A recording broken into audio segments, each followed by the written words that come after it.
Имаш всичко, но всъщност се чувстваш празна отвътре, неудовлетворена, напрегната, изнервена. Няма нищо, което да те радва. Звучи ли ти познато? Това е така, защото за жената е изключително важно да прави и да работи това, което обича, това, което истински я зарежда, това, което я вдъхновява.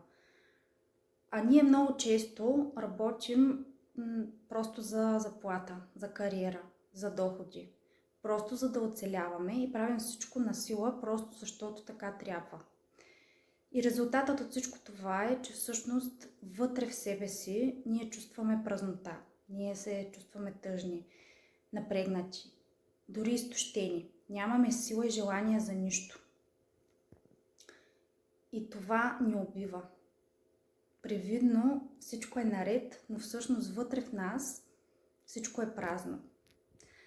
Истината е, че когато жената започне да прави, да работи това, което истински обича, тя се изпълва с енергия. Тя става жива, става истинска, връща се към себе си, изпълва се с енергия, с вдъхновение, с радост. И това се личи, вижда се от всички.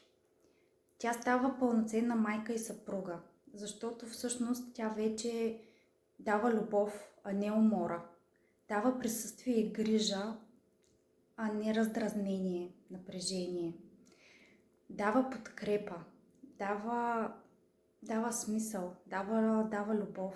Тя е присъствие, тя е нежност, защото вече е себе си, защото вече е изпълнена с лекота, защото работи през творчеството, през лекотата, през вдъхновението и е изпълнена с радост. И това се личи. Личи си по начина, по който изглежда, по начина, по който се държи, по това как комуникира, как приема нещата около себе си, как се държи с всички. Атмосферата се променя вкъщи, около нея.